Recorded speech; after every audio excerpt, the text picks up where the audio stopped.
Okay, we'll go ahead and get started. For those of you who are joining us online, hopefully you can hear our voice now. There's no screen being shared, but you should be able to see our panelists. To all of you here in the room, thank you for joining us. My name is Aisha Gori, I work in Career Services, and we're very grateful to have with us an esteemed panel of alumni. We have one that's still on her way, a little bit of rain in Chicago that is causing some delay in traffic. But this is the final event in our series of Licensure and Certification Week events, and the great news here is that we're going to hear from panelists regarding their licensure journey as well as their job search journey, and hopefully for all of you either in person or on the phone, you can discuss some questions. We'll moderate a few questions to get us started. We'll have a quick intro, and then we'll turn it over to all of you for some questions as well that might be sort of burning in your minds. Sound check online before I go ahead and begin with the panelists. Somebody could just let me know that you can hear us. Yay, great, very good, excellent. Okay, and with that, I'm going to go ahead and get started with our panelists. Evelina, I'll start with you, and if you can do a quick introduction, and then we'll get through some of the nitty-gritty as we move along. Sure, so I am Evelina Beardmore. I graduated from the Chicago School in 2012, so that's going to be, what, almost 2.5 years ago. I currently work as a full-time psychotherapist at Innovoice Psychotherapy and Consultation, which is a group private practice right here, a couple blocks away, downtown Chicago. After I graduated from the school, I actually worked part-time at the practice, and also I got a job as a guidance consultant at CompPsych. I don't know if any of you know CompPsych. They're an EAP provider, hire a lot of new students that graduate after school, so I was able to do that half and half, and just about 2 weeks ago, I transitioned full-time at the practice. So, like I said, I work as a full-time therapist, but I also act as an outreach coordinator and do also like internal administrative work for the practice, just kind of obviously developing relationships with providers and continuing growing our practice. Right now there's 4 therapists, and we're hoping to open a new office in the north side sometime soon. So that's just very briefly. Thank you. Stacey? Hi, I'm Stacey Rhodes. I also graduated from Chicago School in 2012. This is why we've been chit-chatting, because we knew each other from classes.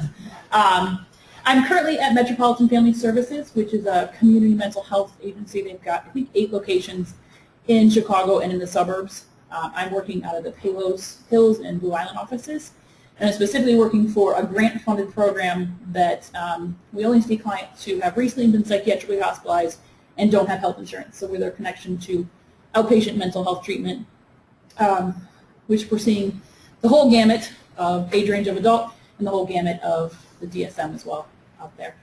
Before I was at Metropolitan, I was at Haymarket Substance Abuse Center. That's actually where I did my internship, and they convinced me to stay on for a whole year. And was on their MISA unit, their women's MISA unit, for both my internship and when I was employed there. And that's what I am. We'll stick with that. Just for folks online, so you know, Sarah Silva is our final panelist, and she will be joining us in a little bit. Jory Cotton was the 4th panelist, and who unfortunately had a client issue that popped up this afternoon. So we will make sure that you get the handout via email as well that has everyone's bio, so you know a little bit about them. But kind of thinking about your transition, can you talk a little bit about that initial transition from school to that either first full-time or part-time position, kind of switching from the internship hat then into the full-time or part-time employment where you're sort of moving in your career more intentionally? Let me start, because my version is way shorter than yours, and not as exciting.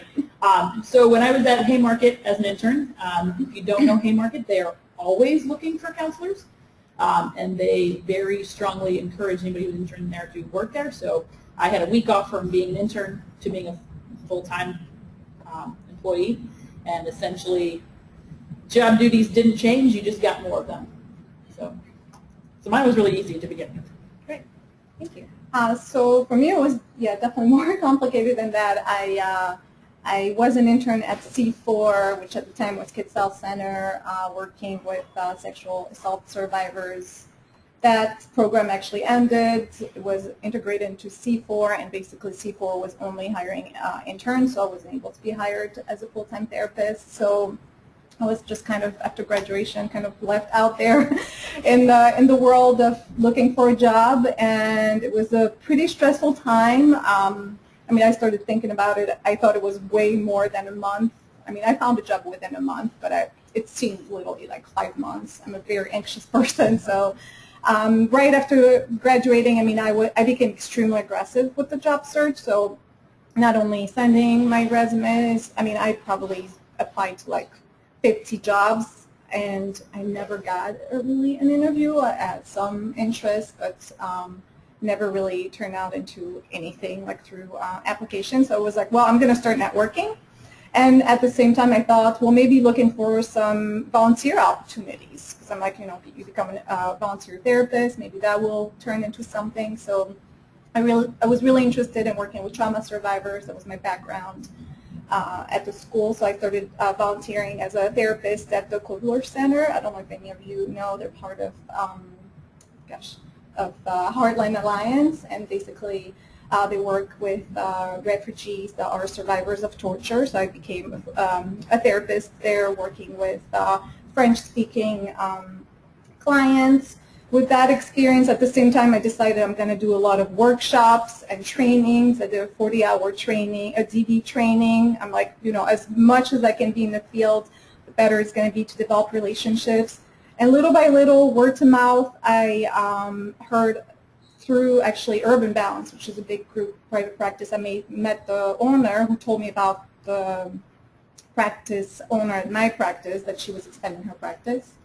And I mean, that was kind of like a miracle. She hired me, but at the same time, kind of a funny story, I was so anxious. Like I said, I decided to work out, and I bought a group online to do boot camp.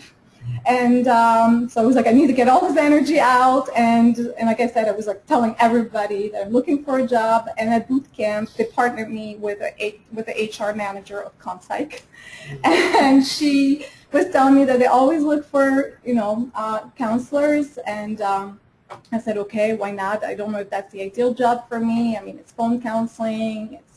It wasn't really, obviously, coming out of school, you think you're going to be a psychotherapist, have your own office. But it actually turned out to be an amazing experience. I was there for 2.5 years as a guidance consultant. I worked part-time. I know right now they don't hire part-time, but I mean, obviously, if you guys are looking for jobs, they always hire. I was really fortunate to work with them because they actually provided me, like I said, I speak French, and they have a big like French-Canadian clientele, and I did a lot of like workshops, putting together like workshops for them and work with the clients. So I was able to do both of these jobs at the same time until, like I said, 2 weeks ago. So, I mean, my biggest recommendation for the transition, you know, if you don't have a job straight after school, is really, you know, don't be afraid, put yourself out there. Be aggressive. I mean, it worked for me. I know it works for a lot of people. It was very intimidating. I mean, especially going to some, you know, meetings where you meet people that are all professionals working in the field, and here you are, young little graduate that doesn't have a lot of experience. And, you know, I tried to like put a smile on my face and just develop those relationships, and it really paid off. So, I mean, I pretty much have the job that I always wanted to do straight after school. So, yes. So in retrospect, would you have chosen a different internship? Like, could you have known that they were going to end that program so that you were going to be? No, not necessarily. I mean, I knew that could possibly happen, that I wouldn't have a job there. I mean, when I went into the internship, I wasn't necessarily thinking about what would happen after the end of my internship. I really wanted to work with women and trauma survivors, so that was the ideal internship for me. And then I was like, well, we'll see what happens. Yeah. Can you, either of you, talk a little bit about the procurement of your license along the way, and either the next step as well, so that folks get a sense of what that process is like post-degree, and then some of those potential hours that you were collecting, volunteer or otherwise? Yeah, absolutely. I'm hoping most of you guys took your NCE already. If not, you're okay, don't worry. But if you did, it makes it easier. To get your LPC, then all you have to do is submit the paperwork to the state and wait forever. And then it will just come. If you didn't, you have to, it's just a little bit more complicated. But I think either way, one of my best recommendations for anybody, whether you're applying for LPC or LCPC, find somebody who has recently done it and ask them all the questions that you can, because it's a very confusing process. The application, it's actually the same application for both. Didn't make sense for me the first time, didn't make sense for me the second time. I asked people, they called the state, I called the state. Like, it ended up, since I got mine done, I've been like, just like taking pictures and sending it to people saying, this is how I did mine, feel free to copy this. I don't know if it's right, but if they passed it for this way. So really just, if you know somebody, if you need to know one of us, I'd be happy to help you through that process, just to get the paperwork done. Other than that, it's mostly paying your money, studying for whatever test you're taking, and taking the test. And coming out of Chicago School, I have all the confidence in the world that you guys will all pass both tests. The second test, the LCPC test, it's not really, you need to learn how to take the test because it's a weird, confusing test. And don't worry about it now, worry about it closer to when you're ready for that. But once you learn how to take the test, you'll be fine with that as well. One thing that I've told a couple of people that I got a good heads up from somebody here before I graduated, and I was really glad for that. Have 3 copies of all your syllabus from all your classes, kind of just in a little packet ready to go, because you'll need one for your LPC application, you'll need one for your LTPC, and then I have one just in case I ever move to a different state or somebody really cares, because you need to submit those with your application. And it was really great to have those all ready to go. I didn't even have to make copies, since I made them before. I don't have to dig those up or look for them or anything. So. And in Illinois, the recommendation now that's changed a little bit is they want just the course description. They're trying to save paper now. So all you have to really do is cut the course description. But if you have the full syllabus, it's great because then you're not having to either request or dig online. You can get them from online as well, but I think that's really great. Well, I do know somebody that came from out of state that she submitted just the course descriptions and then had to submit the whole syllabi They might ask for certain classes. But she was from California, so I'm sure they weren't familiar with her classes. So it doesn't hurt to at least have them handy. You should have it, yeah. I'm sure with the Chicago School, they're very used to getting our applications, and so they probably don't even look twice, but to have that handy is a good idea. I don't know if I have much to add. I mean, I did the same thing. I mean, I took the NC. That was the first year, actually, I believe, that we've done that. It was offered at the school, and it definitely facilitated everything because I needed to have my LPC when I was hired at the practice. ComSci doesn't require the license, but a lot of places will require that you have the LPC, so definitely keep that in mind. I mean, it's easier to have it as soon as possible so you can get the job. One tricky thing for me with the LCPC along the way was having supervision at both places, at ComSci and at the practice. So I don't know if any of you is thinking about doing like part-time in one place or another. The best thing is to have a supervisor that supervises you at both places because it can get a little confusing in terms of like accumulating your hours for the LCPC. I mean, I was able to get it in 2 years. I mean, it has to be a minimum of 2 years with what, like minimum of Postmasters. Yeah, postmasters, which I can't remember how many hours, but like 60%, I think. Right, for direct contact. I was thinking about something you were saying, but yeah, I think both applications are the same. I use career services actually for both of my applications. Aisha was amazing in helping me and make it so much easier just to put together the files. So definitely thank you for being available for students. So that made it much. I thought the LCPC application was much easier than the NC because it was literally the same thing except for supervision hours and I think we just had to put like the first page of the syllabi, right? That was all we needed, but and it came pretty quickly. So. Can either of you talk about how long it took from the time you completed the degree and submitted the LPC paperwork? Because I know a lot of folks ask us. So let's say you've taken the exam, and then we'll do the other example as well. I can talk a little bit about that. But you've taken the exam, you confer, now you submit your paperwork. Do you remember what month you received your license in approximately? I want to say it was like November. Okay. From August. For the LPC. Yeah, you're right. Because we got degrees conferred in early August, and I want to say it's probably November. That's exactly what it was because I started That's kind of what I hear from most people when you've taken the exam. If you have not taken the exam, what will happen is you confer, you apply to the state for your LPC in Illinois. Other states have different licensure titles. Then you take the exam, then you receive your license. So both work. There's no, but sometimes what happens if you have the chance, if you're in a program that allows for that, then you might, and if you chose to do it, you might shrink a little bit of the time. But for most people, I hear around the early November, December time frame, if you do everything absolutely sort of time on task, right? So I know both of you were pretty structured with that. So, yeah. Which I know for my LCPC, I submitted postmarked my packet the exact 2-year anniversary date of my graduation and conferral. Then waited 2 months to hear from the state because they didn't have a meeting in August. So they finally got back to me. There was one little mistake in a supervisor form, so that took about 2-week delay. I finally got my notification to take the test, took it 1 week later, so it was about as early as you can take it. Still didn't end up getting my license passed. I should put that in there. Still didn't end up getting my license until mid-December. So like August to December is as short as about as you could have gotten that process. And I know that sounds painful, but you'll be okay. It is what it is. how about a little bit about the process where sometimes I think, Evelina, you mentioned you needed the license for one of the employment. So how did you work with the supervisor? What was the language you were saying? I'm in process. I've submitted my application. How did you keep them up to date? Or how did you keep your CV or your resume up to date so that folks knew where you were in the process?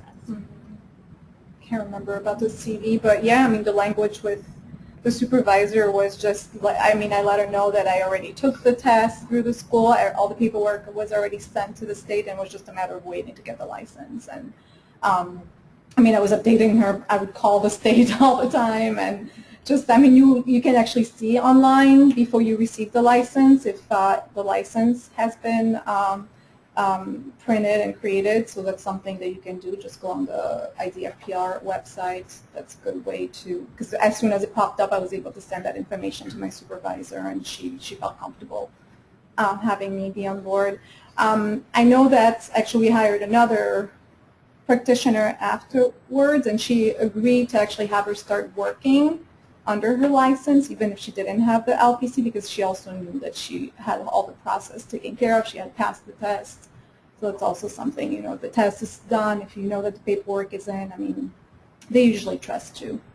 A lot of community mental health places aren't requiring an LPC. Yeah, that's true. You will get a small minimal raise once you get your LPC, but you can start working before you get that license. Did either of you find any distinctions as you moved towards the LCPC in terms of that next level, either at another organization or within your organization, once you've earned the LCPC financially or level-wise, title-wise? Mm-hmm. Yeah, I mean, definitely. I mean, for me, it was pretty much a promotion at the practice. I mean, I got offered a full-time position. I mean, the rate increase, I mean, went from hourly to salary, which usually at private practice, it would be like a split that you would discuss with the practice. So it's really, I mean, a pretty significant change, definitely. At ComSec, I know they don't give any promotions if you have the LPC to LCPC transition. So, but it's always worth asking for a raise. I got promoted and got a raise too, and speaking from people who have done it aside from myself, people that I know, you can get a significant jump by kind of finding a new job and going to a new agency.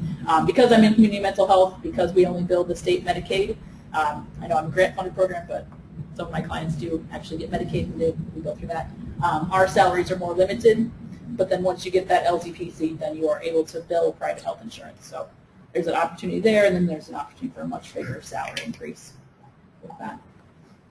I'd like to welcome Sarah. I'll give you a second to catch your breath, everybody. Sarah Silva has joined us. Hi. And if you want to give a quick introduction, we were just running through the sort of post-degree licensure and early job search. So if you want to kind of give us a quick intro, and then we'll roll you right into our conversation. Sure. So my name is Sarah Silva. I graduated from the MAC program here in 2012. And currently I'm at Threshold, and I'm an ACT team leader. So I supervise 7 clinicians, including a nurse and psychiatrist, and we work community-based mental health. So we meet our members where they're at, whether it be in the home, hospital, on the street, wherever it is that they're at. We meet them, and we work with severe mental illness. Thank you.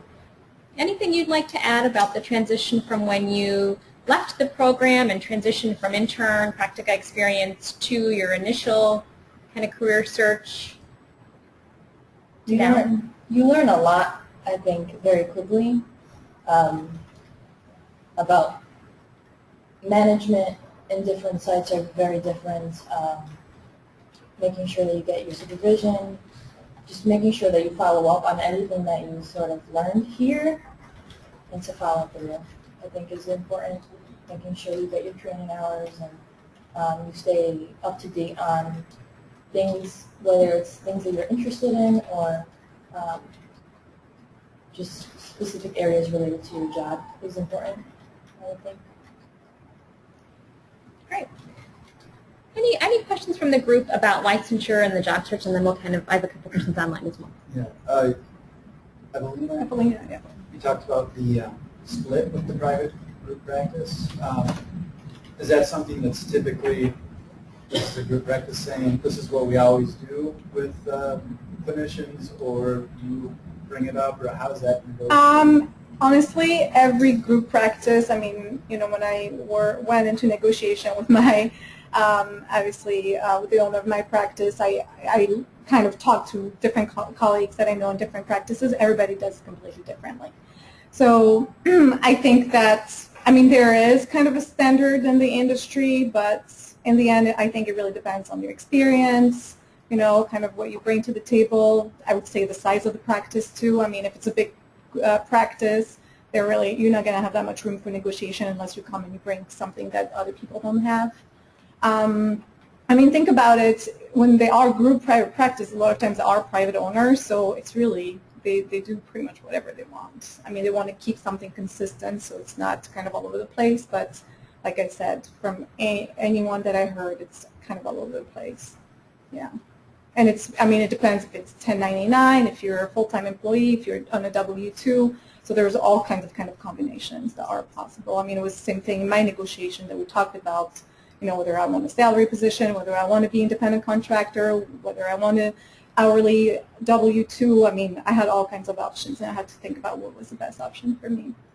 And in Illinois, under your LPC, what the state will advise you is for a private practice, you really need to be a part-time or full-time employee, not on a 1099, and then or a volunteer in order to sort of really fulfill your hours towards your LCPC. So sometimes the private practice owners might need, you know, some guidance there, and they're the most likely to maybe consider a 1099. Right, and what I just mentioned, the split is for the LCPC. Yeah. For LPC, most of the time it will be, yeah, you're going to be on a W-2, and most practices will give you basically an hourly rate.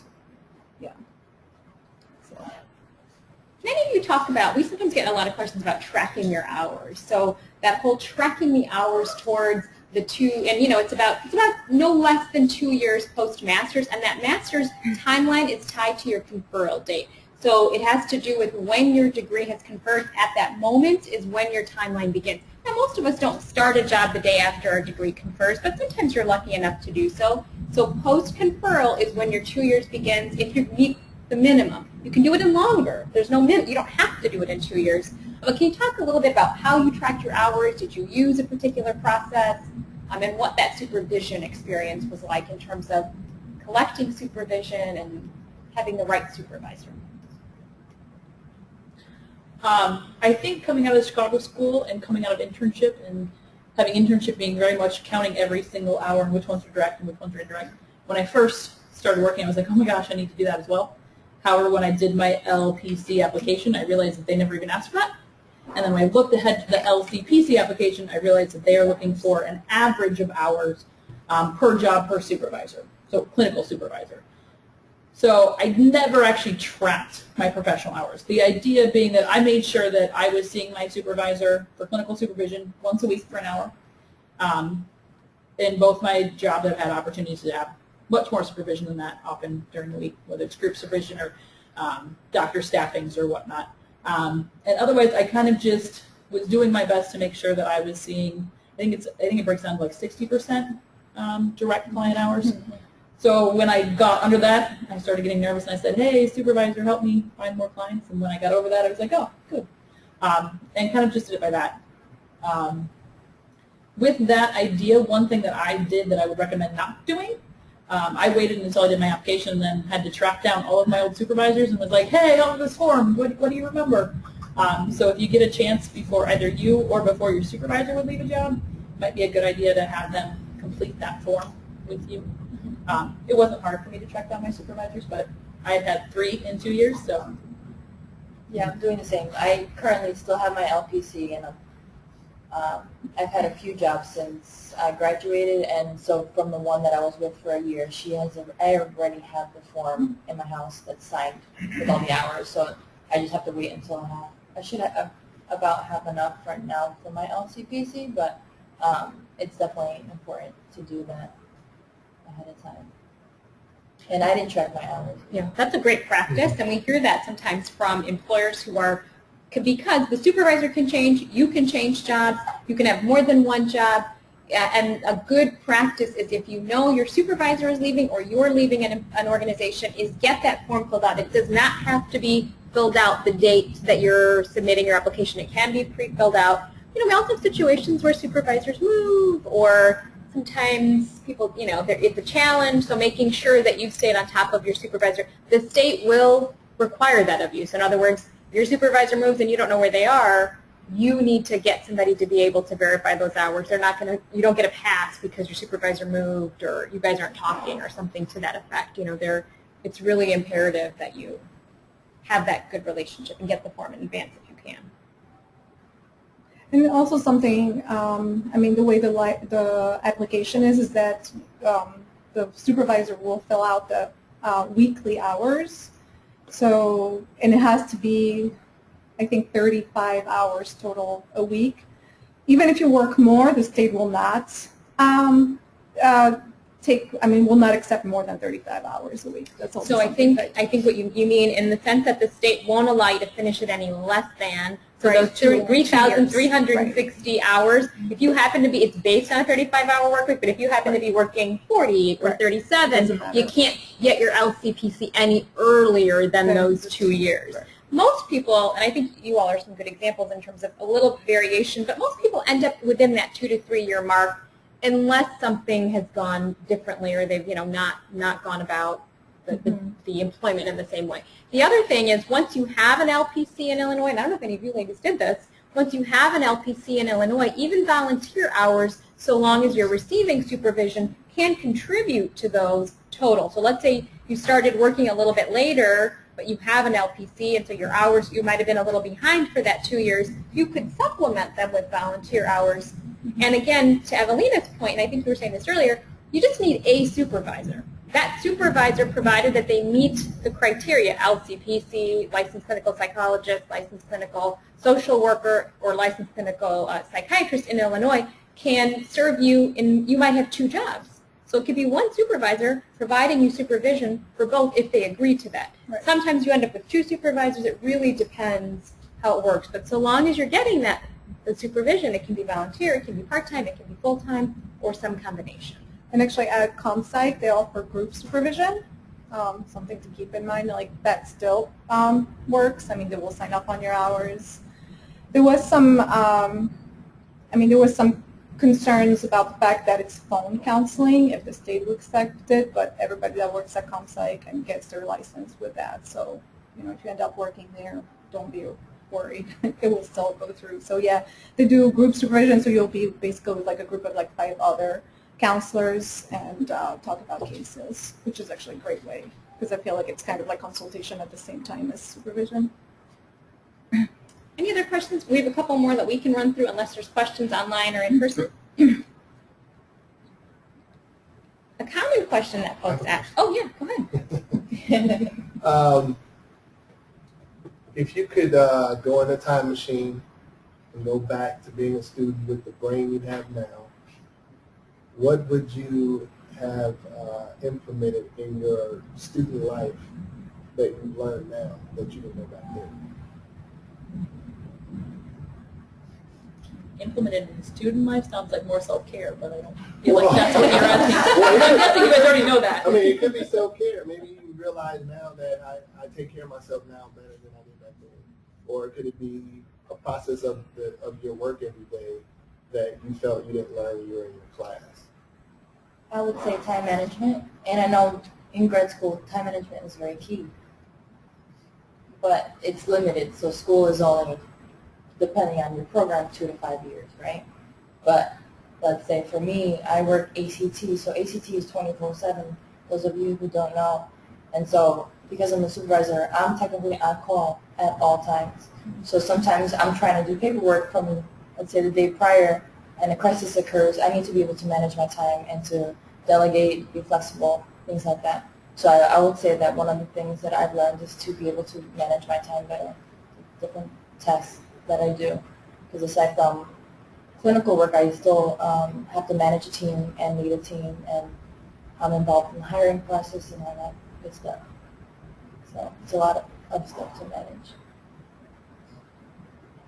I think for me, I mean, it's kind of a personal thing because I'm always anxious, but I think just like really take it one day at a time and eventually tell yourself that it's going to work out. Because I think, you know, when you're a student, you're already looking so far ahead. What is it going to look like?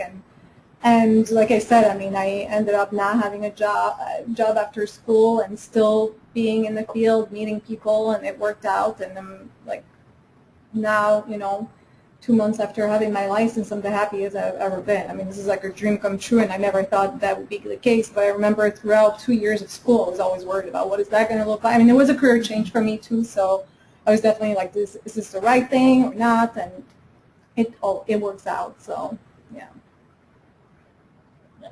I don't think I really have a good answer. And I think a lot of it is because I think the Chicago School does a good job preparing you. I really respect the education I got. Seeing my peers and seeing what I learned and kind of just knowing where my foundation comes from, I really respect what I got here. And I think every time I come to like a milestone in my career, I look back and go, holy crap, I learned a lot in the past X amount of time. So like when I was in school, I was like, holy crap, that first year I learned a lot. In internship, oh my gosh, like exponentially. And then my first year, my job, and then now my second 2 years, it's like the knowledge just has seemed to build. So I don't know that there's one thing that I needed to go back and teach myself or learn more. I think it was just all building and building and building. So maybe I would go back and tell myself, if you're worried you don't know what you're doing, it's okay, because someday you'll feel more like you know what you're doing, and the next day you're going to feel a little bit more and more and more. And there's still a lot of days where I don't know what I'm doing, but I'm getting more comfortable with what I do know and what I don't know, and who to ask and who not to ask and when to ask. And yeah. And just to add to that, I've graduated in 2012. I would have never thought that I would be a supervisor right now, and I've been a supervisor for a year. It came up, somebody saw that I had potential, and so I was offered a position. So that's something that I think you guys were promoted to. It's something that happens if somebody sees that you have the potential to learn and to grow in this field. So Sarah, Stacy, and Evelina talked a little bit about what their first job was after graduation and how they found it. And that was part of your transition question that we asked you, like, when you walked in the room. What's your story there? I remember graduating, and all everyone wanted to do was just get a job as soon as possible. It doesn't matter what it is as long as it's in the field. I ended up getting a job 3 months later, so in November. I started a job, but it wasn't even in Chicago. It was in Rockford, so I commuted, and I did that for like 4 months, and then I stopped and I moved on to something else. But I was doing similar stuff to what I'm doing now.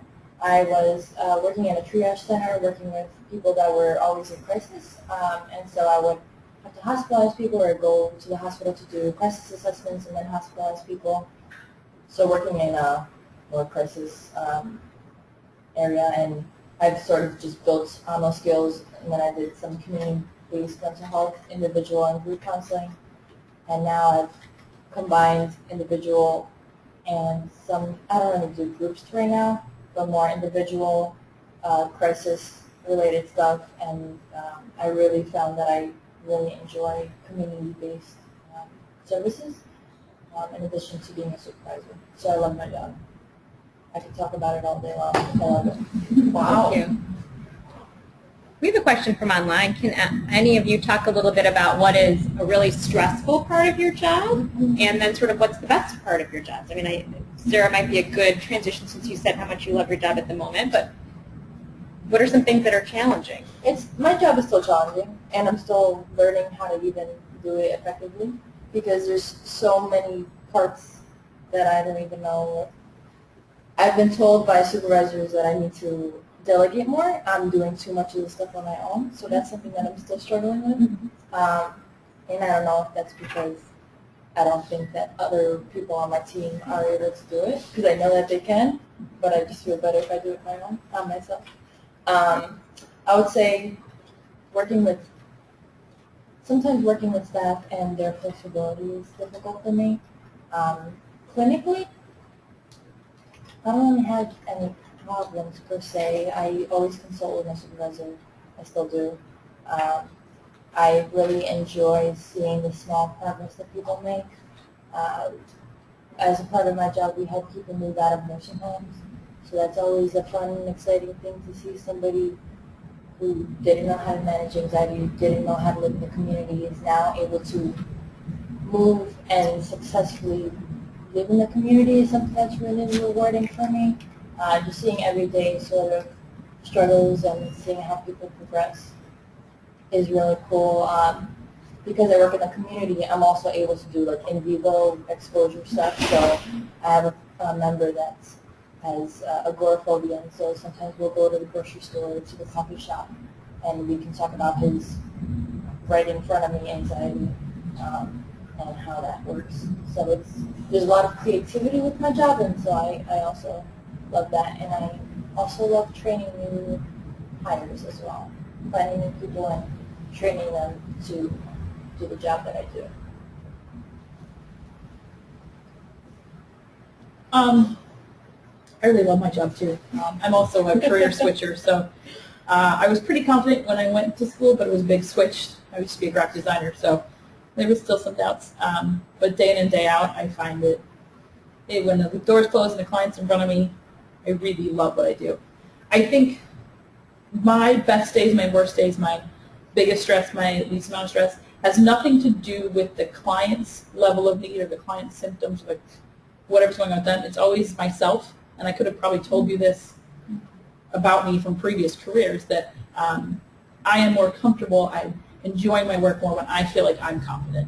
When I feel like those days I'm like, I just can't reach this client, whatever I'm throwing out there they're not picking up, those are the days when I struggle a little bit more. But then, in general, for most of the clients, at some point they're going to start picking up what you're throwing down, and it's so cool to see. And when that client starts telling you back the things that you told them 6 months ago, it's like, yeah. So, yeah, I like what I do too. So. For me, I think it's hard right now because I just transitioned to a full-time position. So before it was a lot of hours, but if I just focus on the private practice, I think some of the challenges are working with high-functioning population can be challenging in the fact that you don't have like a lot of clients that will stay for a long time. So there's a lot of kind of changes in your client load, and I mean obviously like being paid by hourly, seeing people canceling or not doing like long-term counseling, doing like short-term treatments, just focus on like one issue can be challenging in terms of stability. The hours also can be all over the place. I mean, I think I love that part, but also it can be stressful sometimes because I have a lot of flexibility, but sometimes the days can be very long. I mean, working very early, I mean, you have a lot of clients that want to come to counseling before work or after work, so sometimes I work till 9 p.m., come in at 7 or 8 a.m., so it can be really long days with long breaks in between. So really kind of figuring out, I mean, I work on weekends. That's also something, to keep in mind in terms of private practice. Work on Saturdays. A lot of clients want to come on Saturdays, obviously outside work hours. And really kind of having a flexible schedule, like I said, is fun, but sometimes I'm like, hold on, what day is this today? What do I have? I'm always checking my phone, looking at my calendar to know what my week is going to be like, because it changes pretty much from one week to another. I mean, I have some clients that are regular clients that come weekly, but sometimes it's just kind of all over the place. And summers, for instance, are slower. People are feeling better. They go on vacation. So I have like holes all over the place, and you have to be kind of, creative and kind of bring yourself down and tell yourself this is part of the business. It's cycling, right? And take advantage of the slower time to really take care of yourself. But yeah, I mean, it's always kind of being creative and finding new ways of getting new clients in the practice. So it's like, yeah, I mean, I think like what I like, I also struggle with it. But yeah, that's part of it. It's part of it. How do you all stay engaged in your profession? What are some things you're doing to maintain involvement or engagement or learn, or are you seeing trends in the field?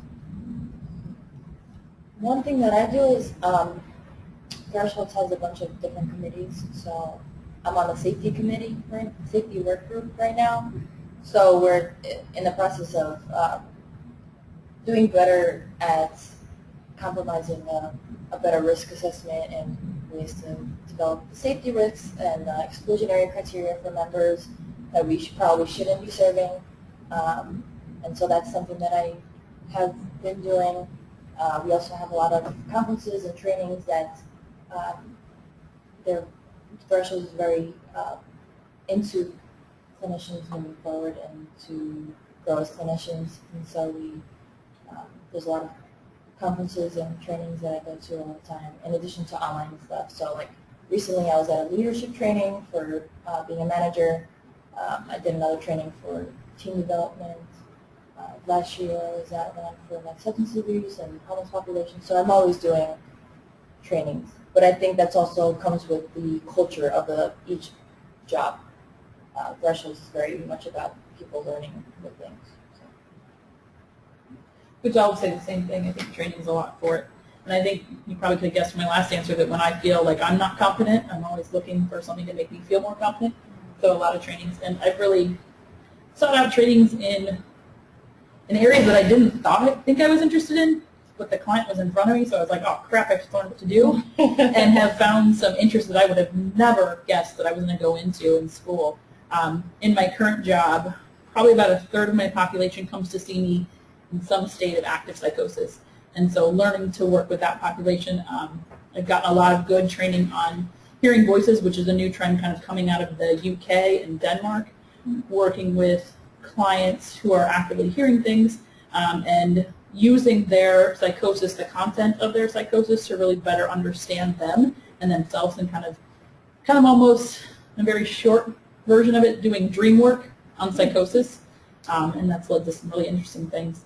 But really just kind of whatever I'm interested in, because I'm new in my career, just kind of going after it and looking into it and finding the trainings that can go. And the same thing like Thresholds, both community mental health agencies are pretty good with supporting you going to trainings. I know my boss, often there isn't money for it. Sometimes if she can pay for it, she'll pay for it. But a lot of times she's very willing to let me take the day off, take the time off, as long as it's going to help better me. So. I mean, same for me. I mean, trainings, especially in private practice, you never know what kind of clients are going to come in the door. And, I was specialized in trauma, but I've been working with eating disorders and OCD, and I've had to put myself out there and look for trainings. The interesting thing about private practice, I think it can be very isolating. A lot of people work on their own, not necessarily within group private practice. So a lot of people actually put together, a lot of practices or residential treatments will put together monthly networking events. This is actually how I got connected into the world. So just professionals in the field that will come and meet on a regular basis, so you always see kind of the same people. But I think it's great because it's exchanging ideas, exchanging resources, developing relationships with people, hearing about job opportunities, all kinds of things like that. So that helps you stay current in the field and also not completely isolated. So yeah, that's pretty much what I do. So trainings must be really available if you're saying that a client comes in and you realize that you need to brush up on something. You can pretty easily find a way to do that, you're saying? Depends what you're looking for, whether you want to go someplace to pay for somebody to teach you. Sure, you can find them on everything. Right. If you want to do more cheap to free, those are harder to find. Right. But also there's lots of great books and resources and I think I have like 5 books I'm trying to read right now because I can never figure out which one comes first. So it's a little bit of all of them to get this area up and get this area up. I mean, once you start going to workshops, you're going to start receiving brochures all the time. If you're part of any associations, like American Counseling Association, Illinois Mental Health Associations, I mean, they send you brochures all the time of workshops. I mean, there's workshops on absolutely everything and anything. And there's actually organizations that just focus on that, providing training, like cross-country education. If you go, they have like webinars, they offer live seminars and things like that. So yeah, you can find a workshop on pretty much everything, but like Stacey said, is that a lot of them you have to pay money for it. I think, is it Lakeshore Hospital, Lakeshore, what do you, I forget what their title is, but Oh, yeah, behavioral they'll health. free. Lakeshore, they do free ones, so I think it's either weekly or monthly, and I think Yeah. they give you lunch too. Right. So, Yeah. so that's always a been good there a place. couple times, yeah. We have a question online. What surprised any of you the most about what clinical work was really like once you began working full-time or even part-time, but in your field? Were there any big surprises that you experienced as a clinician? I think for me it was mainly kind of like when I was in school and hearing kind of like what private practice work is like and how hard it is to work with clients because of insurance issues. I actually was surprised that it's never been a problem.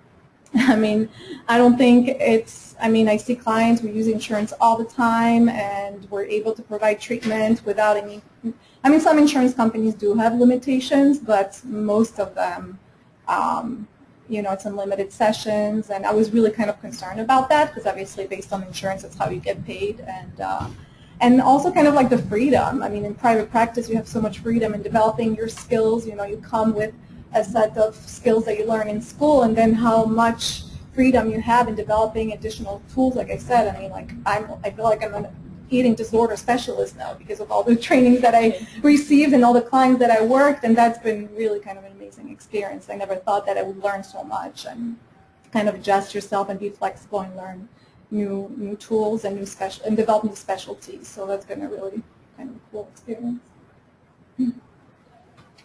I'll have a good one. I'm trying to think of one.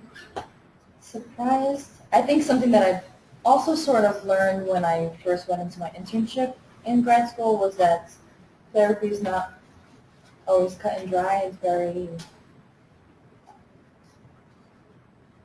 It's not linear. It's not what they say it is when you get taught it. You have to appreciate any little progress, and that's something that I've learned. And I think that's also related to the population that I'm working with as well. I work with low SES population on the south side of Chicago. So any little progress, whether it's them taking the bus to see me at the office, is something that's huge versus, or even learning how to use the bus versus me going to their house and driving them is something that surprised me. In addition to, because I work on ACT, we see our members, that we call our clients members, we see them a lot, so we've developed a lot of relationships with them. So far as sometimes like a client will say, "Oh, Sarah, did you not have your coffee today? Because it looks like they would just notice little things like that where you don't realize that you're tired or drained, and they're able to pick up on that sort of thing. Well, I'm glad you went first. Then I got my answer.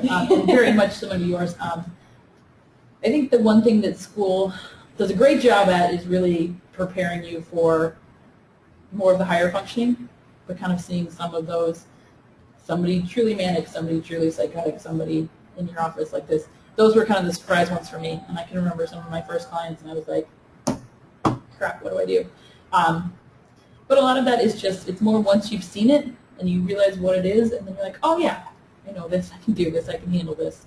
But I think that was one of my bigger surprises, is the first time you see some of those more interesting. Yeah, I forgot about that, because that is surprising too. To see somebody actively psychotic or actively in the midst of that emotion is not always the easiest to deal with, depending on the person. And your relationship with them and all that stuff. So I've been in situations where you don't feel safe and you need to think very quickly, adapt very quickly. For the other side where the story seems totally logical, it sounds like a trauma story, until you get to the part about the werewolf or the vampire or the thing, you're like, you're an hour into this session and you're going with them and you're thinking, okay, trauma, I've got this, and then all of a sudden, nope, switch gears, different side. So, Yeah. yeah.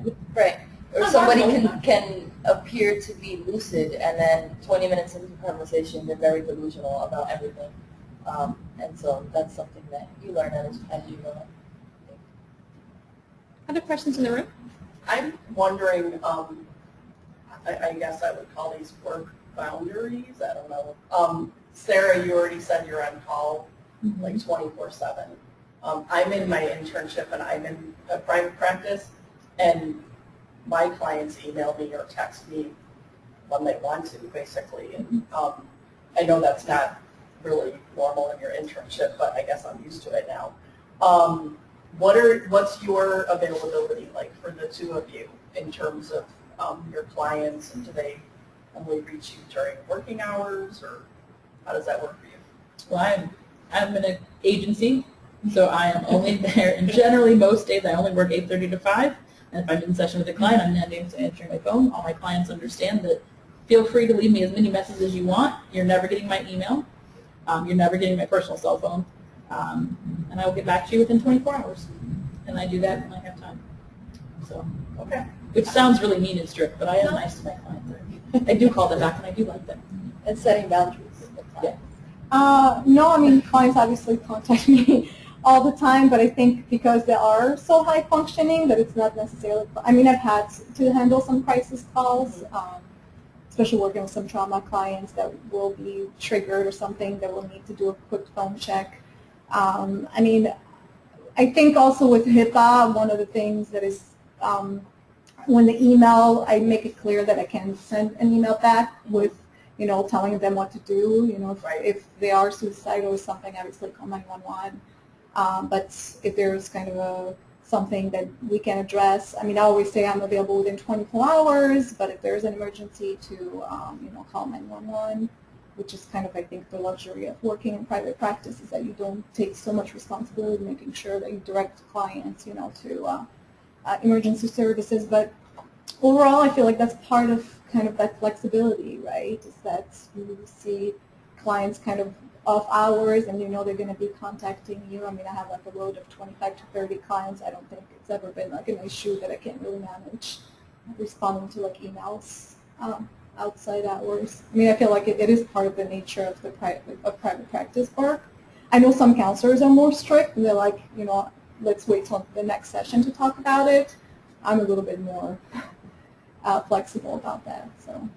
Yeah, both of my supervisors are available like 24/7 to their clients, and their comment to me was, if you were the client, what would you want? Mm-hmm. And that kind of hit home with me. I was like, oh, okay. So yeah. You could also argue the other side and say if the client has 24/7 access, how are they going to learn to do it on their own? Right. Which you can totally argue both sides, so pick your side. And I think I haven't also had anything excessive. then you also assess that, I think, with the clients when you do the first, sessions and you do your assessment to see, like, if it is someone who's going to be pushing your boundaries or not. And I think when you see that it is someone who's very high functioning and it will be just kind of need basis, then it's easier to have that communication, reach out to me if you need anything, whereas other people won't need those boundaries set up. So I think it's also based on the clients.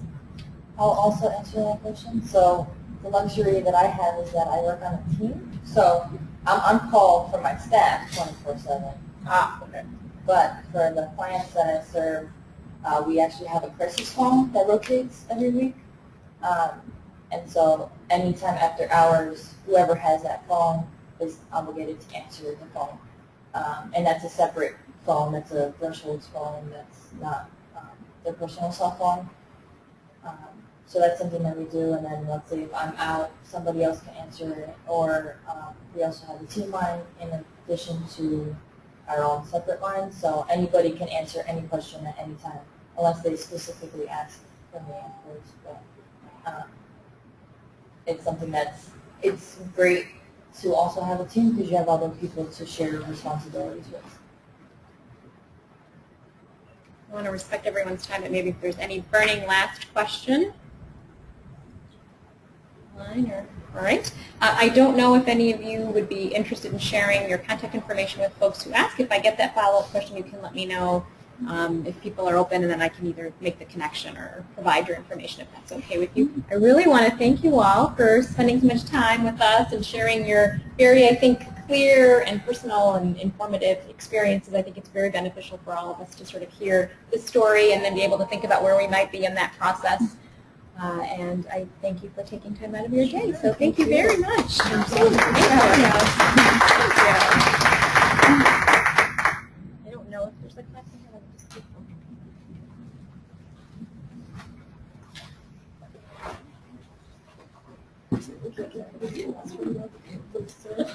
I think we all graduated together. Yeah.